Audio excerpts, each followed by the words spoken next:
Donc, salut, alors on va faire une tentative de remise en route sur le combi 65. Donc il n'a pas roulé depuis 30 ans, j'ai eu la confirmation. Alors ce qu'on va faire, on va vidanger le moteur. On va vidanger entièrement le réservoir d'essence, parce que forcément ça marche pas. Et on va retirer toutes ces durites, parce qu'elles sont tellement vieilles que regarde, tu vois. Ça c'est foutre le feu sûr et certain. Donc on va changer toutes les durites.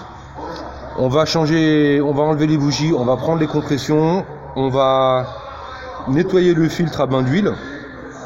Et à partir de là, bah écoute, on va voir si ce moteur fonctionne ou pas. Voilà. Regardez, l'huile, elle sort même pas. L'huile, elle est devenue une espèce de pâte. Et l'huile ne sort pas, regarde comment c'est. Pourtant il y a de l'huile dans le moteur, hein, à la jauge. Alors ce qu'on va faire, on va démonter toutes les vis ici et on va retirer la pièce entière avec la petite grille et on va voir un petit peu s'il y a moyen de vidanger ce moteur. Bon, on va regarder aussi s'il y a une épaisseur d'huile foutue ici, dedans. Donc on passe le doigt. Ouais, bon, ça c'est pas très bon signe.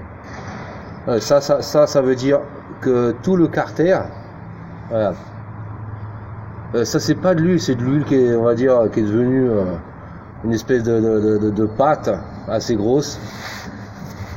Ça veut dire que tout le carter entier, ici, il y a une épaisseur de pratiquement 1 cm de cette grosse pâte noire. Alors ça c'est pas très bon signe. Pour redémarrer un moteur comme ça, c'est pas très bon. Personnellement je le ferai pas, parce que ça veut dire que tous les petits conduits d'huile qui sont à l'intérieur du moteur, qui vont sur tous les paliers, le vilebrequin, qui vont au niveau des culasses, tout ça doit être bouché. Donc le redémarrer, je pense que c'est pas très prudent. Alors bon, je vais continuer la vidéo pour tous les contrôles à faire, mais je vous garantis pas que je vais redémarrer ce moteur là, ok, parce que je risquerais de l'abîmer plus que autre chose en fait. Bon, on a retiré la petite pièce, mais alors là mes amis, regarde-moi l'épaisseur de, on dirait de la purée. Voilà.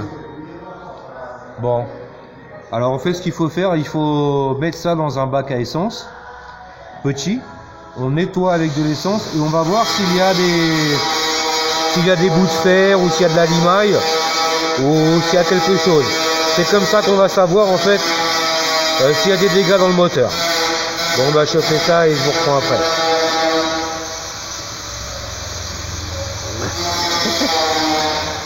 Alors j'ai acheté les durites. Voilà, plusieurs diamètres. La petite durite aussi de dépression de l'allumeur. Le filtre à essence. Je sais même plus comment ça s'appelle en français, on va dire la crépine. Une pochette de joints pour pouvoir récupérer les joints qui vont ici. Il y a 2 joints, hein. Un dessus, un dessous. Le filtre. Alors ce que je vais faire maintenant, j'ai récupéré cette pièce là que j'ai sortie du moteur. Tu vois l'épaisseur. C'est un joli... Et je vais mettre de l'essence pour pouvoir diluer en fait cette huile. Hop. Voilà. Donc je vais diluer cette huile pour voir si je trouve des vestiges d'une casse moteur ou d'un problème de pièce, si je trouve de la limaille ou éventuellement des petits bouts de fer, ce qui arrive relativement souvent. Et ça va me dire pas mal de choses par rapport à ce moteur. Bon allez, je fais mon petit mélange et je vous montre ça. J'ai pris la brosse à dents de ma femme. J'espère qu'elle va pas s'en rendre compte, hein. Mettre un petit coup de nettoyage. Bon voilà, donc vous diluez, on nettoie la pièce. Et je vais le laisser un petit peu reposer là pour que ça se dilue bien un petit peu avec le temps. Bon, alors, vous voyez déjà on a retrouvé la forme originale de la pièce. qui est comme ça. Donc il y avait facilement 1 cm. Hein. Donc bon bah maintenant c'est tout dilué. Hein. Donc ce qu'on va faire, c'est qu'on va passer le mélange dans un autre pot, bien doucement, pour ne pas laisser sortir s'il y a éventuellement des bouts de fer ou quelque chose. Hein. C'est un peu comme chercher de l'or, on va dire. Voilà. Alors ce qui nous intéresse, c'est ça. Donc, déjà là je sens des petits bouts de limaille.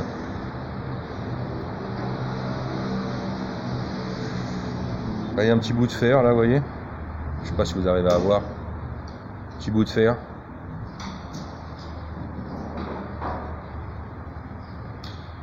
Bon, il y a quand même pas mal de limaille. Il n'y a pas de gros morceaux, mais il y a quand même, quand même pas mal de limaille. Alors, ouais, et celui-là est assez gros quand même. Je sais pas si vous arrivez à voir. Donc bon, c'est pas très grave, mais on va dire que c'est pas génial. Alors donc, ça c'est le plus gros morceau que j'ai trouvé dans mon mélange dégueulasse. Au niveau de l'huile, il y en a d'ailleurs un autre là. Voilà. Alors aussi, ce qui est intéressant à faire, c'est vous prenez un aimant. Ça c'est un aimant de disque dur qui est hyper puissant. Pourquoi? Pour savoir si c'est du fer ou de la l'huile.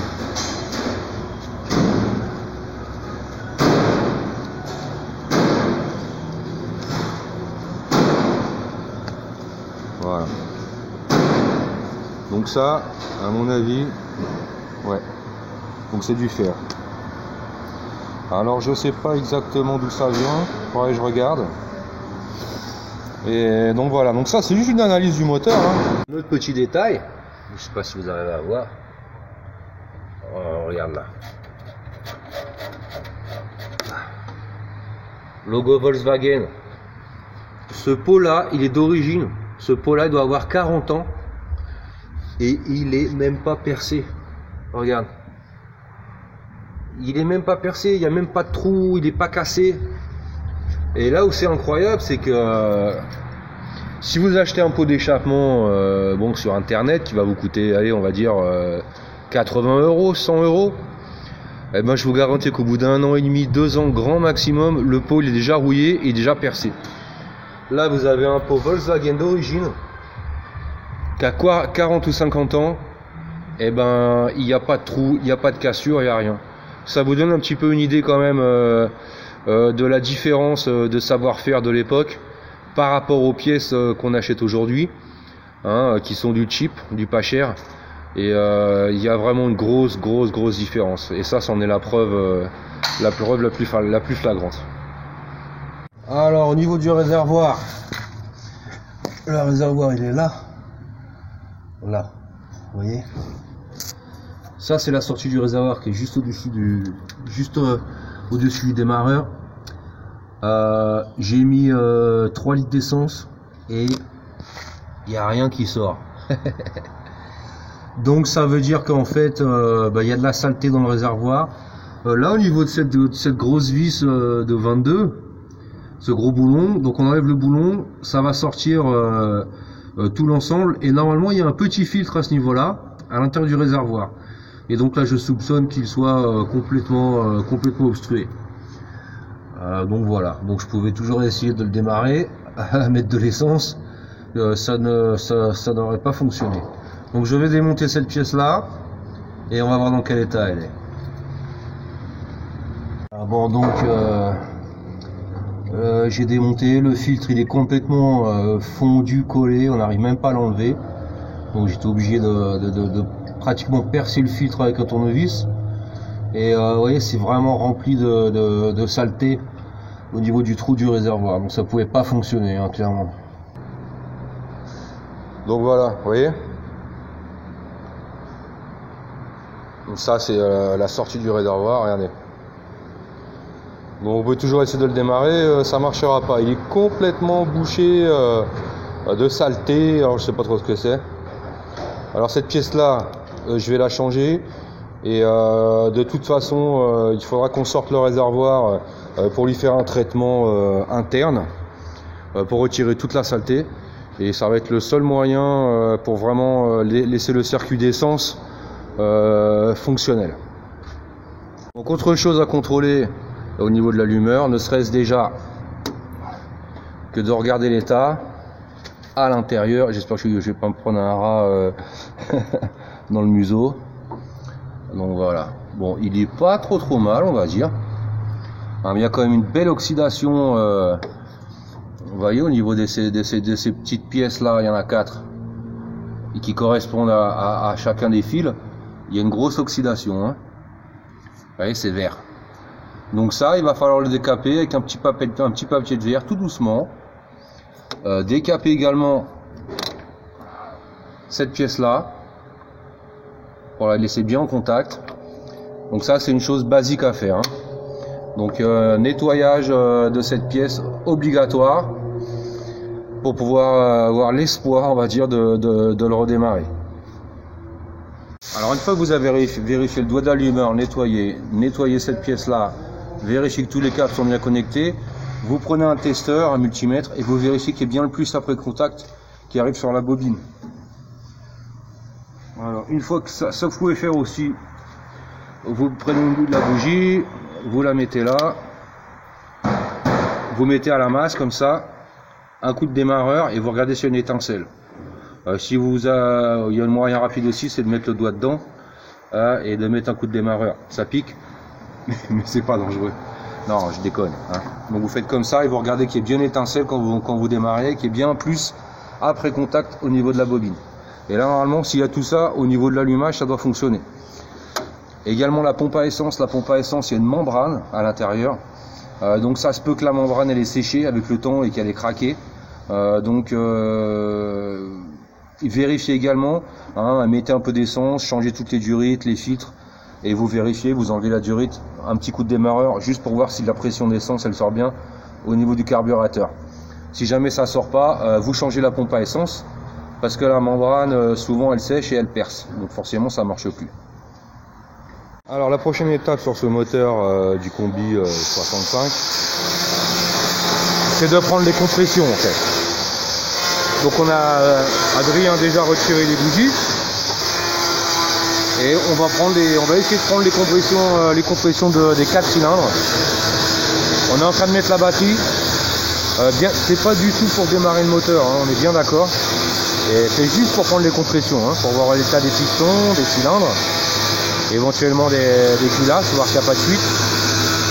Et on va voir si le moteur si le démarreur fonctionne. Ce qui est peut-être pas du tout le cas. Il va peut-être falloir démonter le démarreur et changer les charbons, faire une révision. Donc on va voir ce qui se passe quand on met la batterie. Alors on va prendre les compressions.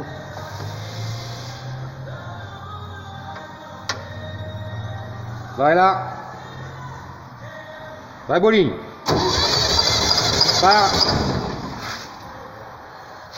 Alors, et on est pas mal sur celui-là, hein.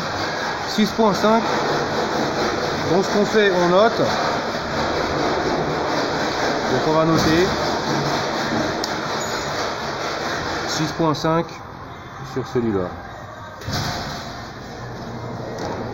On va prendre les autres. Donc là on relâche.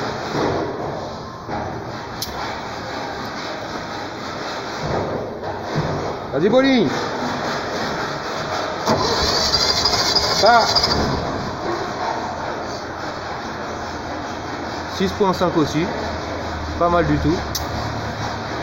On note.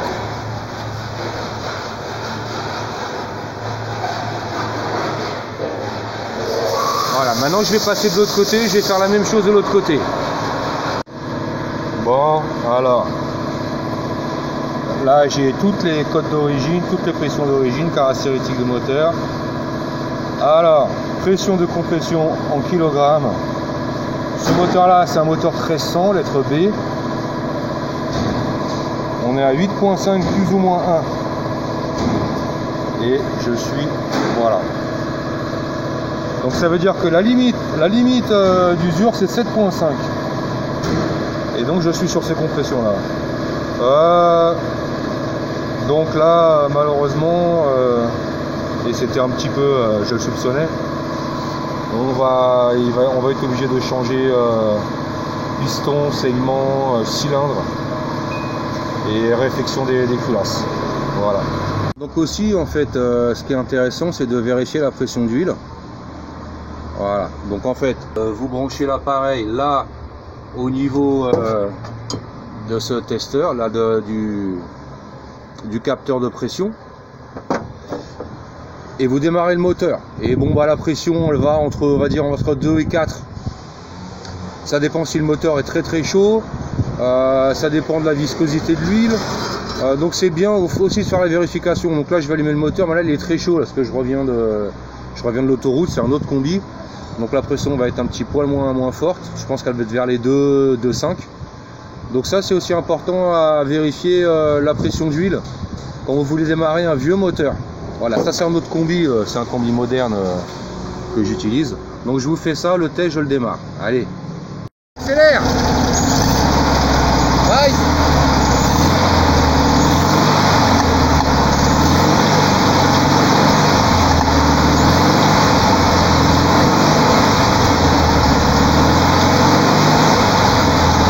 Également une bonne indication, c'est d'enlever le cache ici. Alors j'ai réussi à enlever le clips.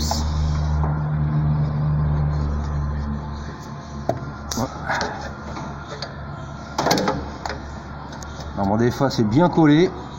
Hop. J'espère qu'il n'y a pas une bestiole là-dedans. Hop. Puta merde, comme on dit au Brésil. Alors, tu vois un peu ça. Donc là, bon, c'est à moitié de l'huile, qui s'est solidifiée, on va dire. Hein. Il y a encore le jeu. Donc encore un facteur, encore une petite lanterne rouge qui clignote dans ma tête qui me dit n'essaie pas de démarrer ce moteur. Donc ce moteur là, malheureusement les amis, je vais pas pouvoir vous le démarrer comme c'était prévu, hein. Et j'en suis vraiment désolé. Autre chose que j'ai réussi à noter, une chose que vous pouvez voir très facilement, c'est le jeu axial. Voilà.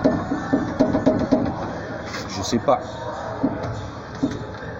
Je arrive à écouter le bruit, ça fait clac clac clac clac. Et donc j'ai un jeu. J'ai un jeu comme ça. Donc je dois avoir un des derniers paliers qui doit être usé. C'est même pas une question de dire ouais je vais remettre quelques rondelles derrière le volant et puis il n'y a plus de jeu. Non, c'est pas comme ça que ça marche. Donc ce moteur là je ne peux pas le démarrer. Donc voilà. Et donc si vous êtes dans le cas de vouloir redémarrer un moteur ancien mais qui n'a pas été arrêté depuis tellement de temps, celui-là ça fait 30 ans qu'il n'a pas roulé, qu'il n'a pas démarré, donc c'est un peu normal que toute l'huile se soit un peu solidifiée, que ça soit dans cet état-là. Donc bon, on a vu un petit peu tout au niveau allumage. Si vous voulez le faire, il faut nettoyer le carbu, donc vous démontez le carbu, vous démontez les cuves, vous achetez un petit kit joint carbu, vous le nettoyez, vous le soufflez bien et vous le remontez. Voilà. Et à partir de là, vous pouvez faire une tentative. Donc voilà les amis, bon j'espère que ça peut aider quelqu'un éventuellement pour un redémarrage. Mais notez bien que souvent il faut démonter le moteur, le nettoyer, tout vérifier. On ne peut pas à tous les coups le démonter, le faire démarrer comme ça sans rien faire. Voilà, allez merci.